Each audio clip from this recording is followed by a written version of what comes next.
Assalamualaikum mga lods. So balik naman po tayo dito sa gulong na kung saan ituturo ko sa inyo kung paano po ialisin or maalis yung tubig diyan na nakaimbak sa loob. Nakikita po natin mga lods yan. Ilagyan ko ng tubig yan mga lods. Na yan so, tubig yan. So yan yung mahirap tanggalin mga lods. Itong tubig na yan pag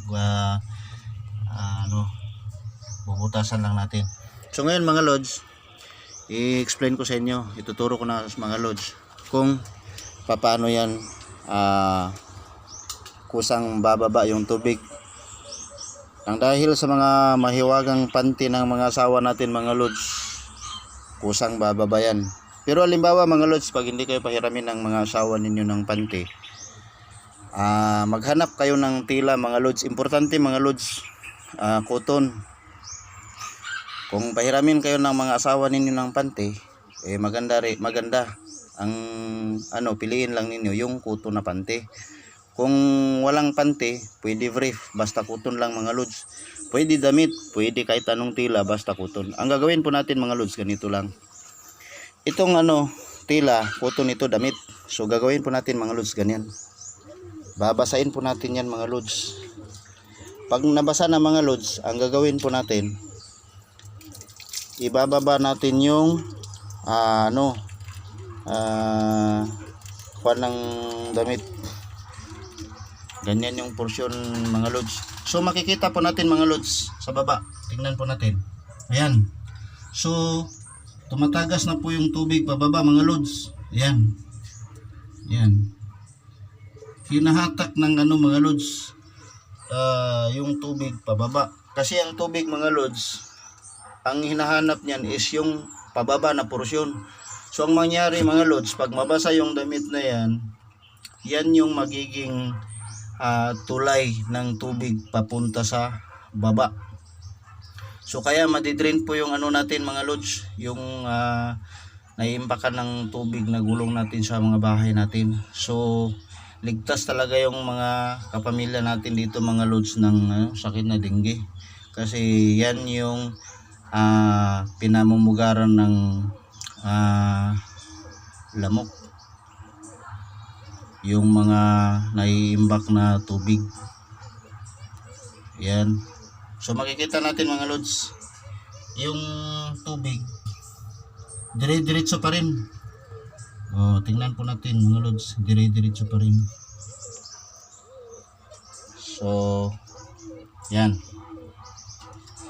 Pag dalawang gulong or tatlong gulong yung natin mga lods, ang gagawin po natin ganito.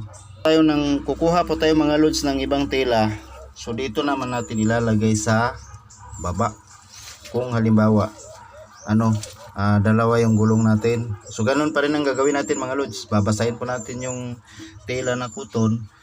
Tapos ilagay natin dyan sa may tubig na yan. Para yung tubig niyan kusang bababa. So ganito kabilis na agos ng tubig mga lods. Ganyan. Yan, mga bukas ng umaga yan, drain na ito. So tingnan po natin yan pag mga lods, pag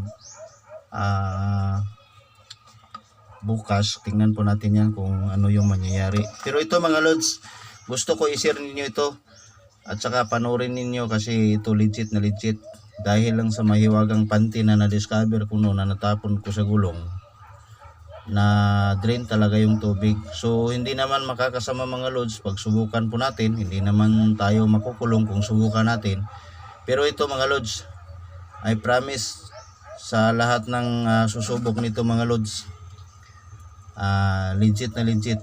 Madidrain talaga yung tubig mga lods. Pag tatlong gulong yung pinatong niyo mga lods, bawat gulong lagyan po natin ng ganito tila. Ganyan. Para yung yung tubig kusang bababa yan. Pero yung cotton yung cotton lang. Kasi pag hindi cotton mga lods, hindi sisipsipin ng tela yung yung tubig. Yan. So hanggang maubos niya yung tubig mga lods, hanggang may tubig pa yan, hindi yan titigil sa pagsipsip ng tubig papunta sa baba. Kasi yung tubig mga lods, hahanap talaga sila ng portion papunta sa baba. So yan mga lods, pag sinubukan po natin ito mga lods, 100% mga lods, sa lahat ng naimbakan na tubig sa paligid po natin, lalo na po itong gulong, hindi na pamumugaran ng kiti-kiti or yung lamok. So makakaiwas po tayo dito mga lods ng sakit na dengue.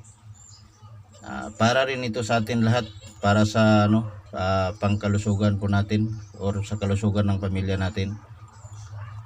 So pakishare lang po ito mga lods, Kisia Co-op, mga cutters, pakishare lang at try lang. Hindi naman tayo makukulong nito pag subukan po natin.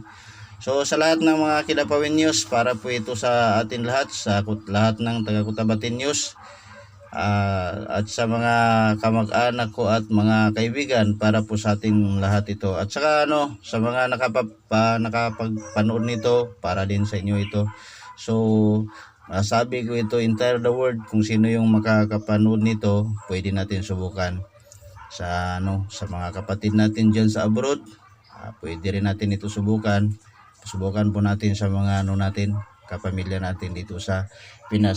So hanggang dito na lang, pasensya po kayo sa mga explanation ko. Basta importante, gawin niyo na lang yung dinemo ko sa inyo. Kasi alam ninyo, itong tutorial ninyo grade 1 lang, kaya hindi masyado makapag-explain ng medyo dire-diretso, kasi mababa lang yung pinag-aralan natin, grade 1 lang. So hanggang dito na lang. Sukran. Assalamualaikum warahmatullahi wabarakatuh. Maafia mo to and happy Ramadan to all viewers.